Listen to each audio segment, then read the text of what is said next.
February 24th, 1986. The city of Los Angeles woke up to what seemed like another ordinary Monday. But behind the doors of a quiet townhouse in Van Nuys, a tragedy had just unfolded, one that would stay buried under lies and silence for over 2 decades. This is the story of Sherri Rasmussen, a promising young woman, a loving wife, a dreamer, whose life was stolen in cold blood, a murder that would take 23 years to solve. And the killer? Closer than anyone could have imagined.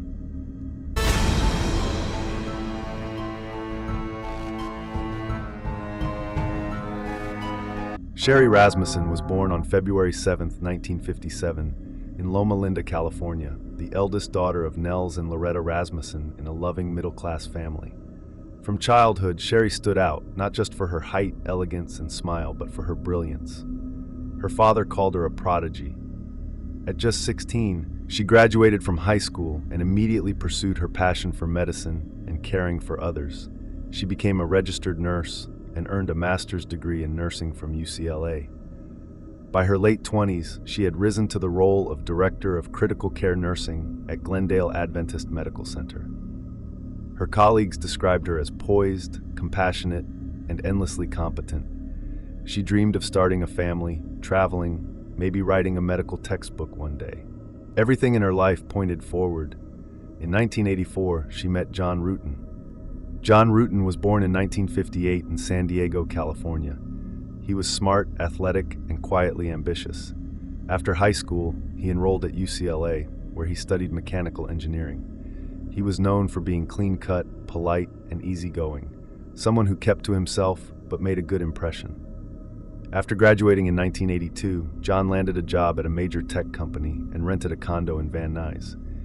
His life was just beginning when in 1984, fate introduced him to Sherri. John and Sherri met at a party in 1984. She was striking, tall, confident, with a brilliant mind. He was drawn to her immediately. They shared a love for fitness, weekend getaways, and intellectual conversations. Their relationship grew quickly, organically. He was smart, handsome, and charming, and the two quickly fell in love. By mid-1985, John knew she was the one. He proposed. They married in November 1985 in a modest but beautiful ceremony surrounded by family. Sherri wore a simple satin gown. The couple honeymooned in Hawaii and returned to start their life in a cozy condominium in Van Nuys. They talked about children often. Sherri wanted at least 2. They even picked out names, but life had other plans. And what Sherri didn't fully realize was that John had a past, and it hadn't entirely stayed in the past. While at UCLA in the early 1980s, John dated a woman named Stephanie Lazarus. She wasn't just any ex. Stephanie was a fellow UCLA graduate and a patrol officer in the LAPD since 1983 and was working in the Devonshire division. Strong, athletic, and fiercely competitive, Stephanie had met John during their college years, and they had an on-and-off relationship for several years. To John, it had been casual. To Stephanie, it had been something else, something she couldn't let go of. After John started dating Sherri, Stephanie didn't disappear quietly. She would show up unannounced at John's condo. Once she brought him cookies. On another occasion, she came by when Sherri was home alone, and the two had a tense confrontation telling her she was the one for John. On another occasion, she reportedly told Sherri, "If I can't have John, no one can." Sherri was unsettled, frightened even. She voiced her concerns to her family that this cop is threatening her, and encouraged John to distance himself. But John, perhaps not wanting to stir trouble, downplayed the encounters. He assured her it was over, that Stephanie was just a jealous ex, nothing more. But she was far more than that. Still, the marriage continued. In early 1986, they began casually house hunting. They hoped to upgrade from the condo to a proper family home. Sherri planned to resume her nursing lectures and take on mentoring students, but she would never get that chance. It was a clear morning on Monday, February 24, 1986. Stephanie Lazarus woke early that morning. She wasn't scheduled for patrol. That gave her time. This wasn't spontaneous. It had been weeks, months of building rage. Stephanie had never accepted John Ruetten's rejection. They had been lovers during college, and in her mind, he had belonged to her.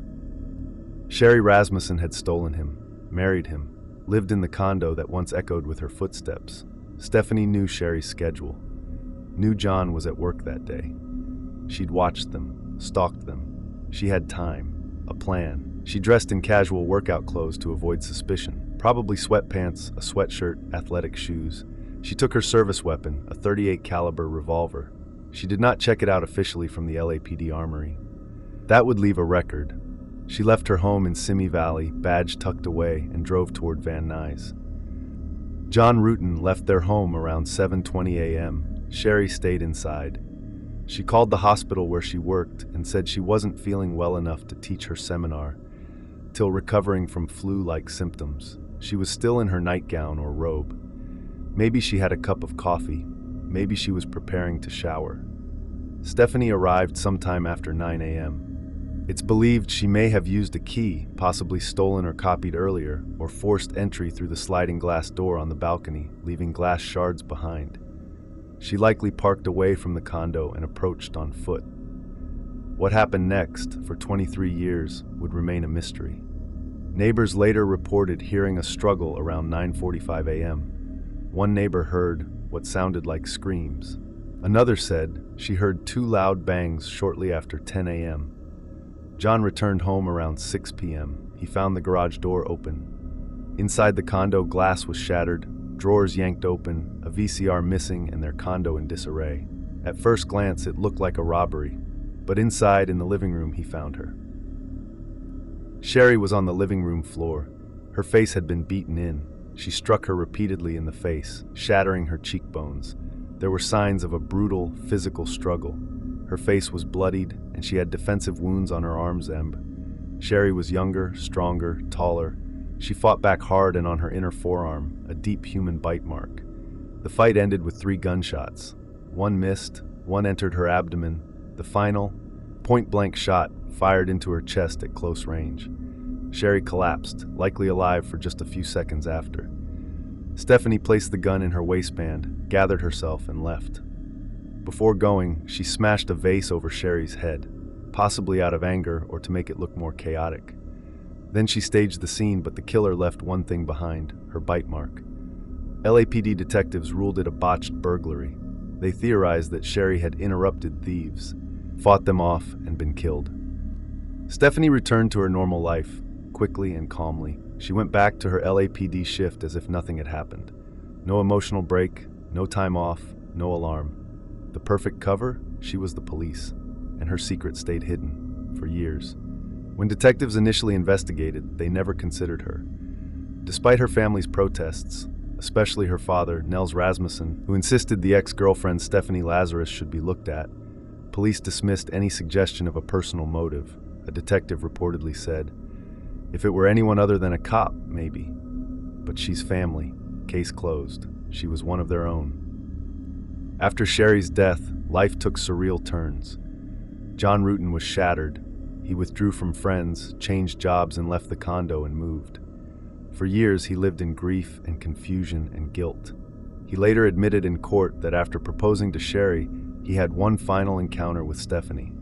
A night where she came to his condo, they had sex, and he never told Sherri. He said he didn't want to hurt her. That decision would haunt him forever. John eventually remarried in the 1990s, then divorced. He never had children. Those close to him said he was never quite the same. Stephanie Lazarus, on the other hand, climbed the ranks. She married Scott Young, a fellow LAPD officer. They had adopted a young daughter, whom they raised together, and bought a house in Simi Valley. She joined a Christian athletic group, ran marathons, and took up painting. She became a detective, worked in the LAPD's elite art theft detail. She went on vacations, posed for family photos, and trained in triathlons. No one suspected she was hiding a terrible secret. And the case? It gathered dust in a box labeled unsolved. The bite mark swab was preserved, but barely. Years passed. Cold case units came and went. Nels Rasmussen kept writing letters to LAPD, the DA's office, even Oprah Winfrey. He told anyone who would listen, "My daughter was murdered by a cop. You need to look at her." Still, nothing. In 2009, the LAPD cold case unit revisited Sherri Rasmussen's file. They re-examined the preserved bite mark swab. This time, they ran it through CODIS, the FBI's national DNA database, something that hadn't been possible in 1986. The result was a female DNA. That ruled out every theory of male burglars. Detectives narrowed their suspect list down to women with a motive. One name stood out immediately, Stephanie Lazarus. But how do you arrest a cop? They followed her, observed her daily routine. In May 2009, they collected a discarded Starbucks cup from her trash. The DNA matched the bite mark, the rage, the motive. Stephanie Lazarus, the cop who had worked among the investigators, who had watched the case grow cold, who had seen justice denied for decades, was the killer all along, and that blew the 23-year-old case wide open. In June 2009, Stephanie Lazarus was summoned to an interview room at Parker Center under the ruse of assisting with an internal investigation. Do you know John Rutten? John Rutten? John Rutten? Rutten. Oh, yeah, I went to school with him. You did? Yeah. How long did you know him? Gosh, I went to school in, went to UCLA in 1978. I started and, met him at school at the dorms. Mm-hmm. Were you guys friends, close friends? Yeah, we're very close friends. I mean, what's this all about? Was there ever any relationship or anything that developed between you guys? Yeah, I mean, we dated, what's this all about? She grew defensive, her voice cracked, then her hands started to shake. She asked, and you're right. I mean, if you guys are claiming that I'm a suspect, then, I got a problem with that. Okay? So, if you're doing this as an interrogation, you're saying, hey, I'm a suspect. Well, now I got a problem with, now you're accusing me of this? Is that what you're saying? We're trying to figure out what happened, Stephanie. I'm just saying, do I need to get a lawyer if you're accusing me of this? She was immediately arrested and booked, and her bail denied. Okay, Stephanie, you know you have the right to remain silent. Do you understand? Yes.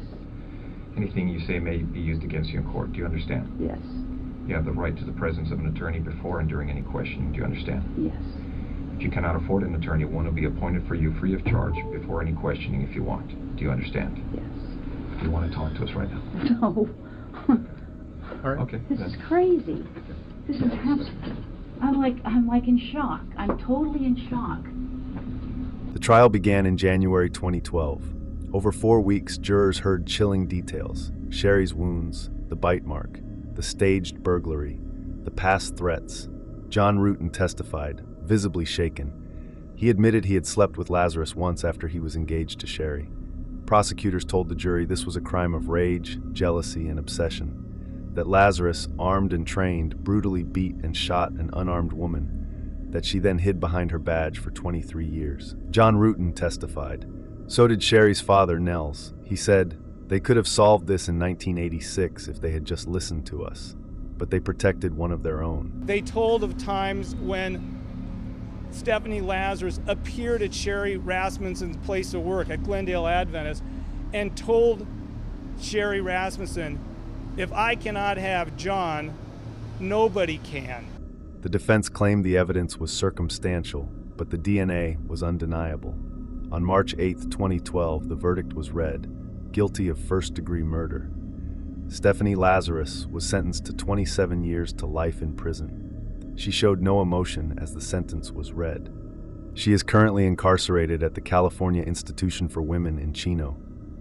In interviews, she has maintained her innocence, but she no longer smiles in photographs. Sherri's story became a symbol, not only of tragic loss, but of how justice can be delayed by those sworn to uphold it.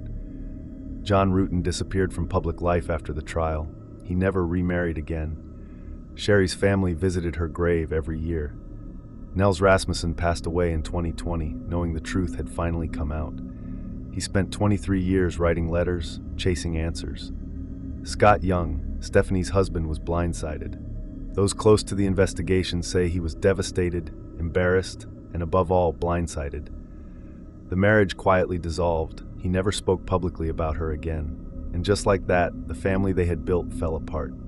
She was a nurse, a daughter, a wife. She was 29, full of life. She wanted to heal people, raise children, grow old with the man she loved. Instead, she became the victim of a jealous obsession buried beneath a badge and was murdered in her own home. And for over 2 decades, her killer wore that badge with pride. But the truth has teeth, and it always leaves a mark. Now I want to hear from you down in the comments. Could this murder have been solved decades earlier if she weren't protected by the badge? Let me know what you think. And if you found this story as chilling and shocking as I did, don't forget to like, comment, and subscribe for more deep dives into true crime cases just like this one. Thanks for watching, and remember, sometimes the scariest monsters wear uniforms. Until next one, sleep well.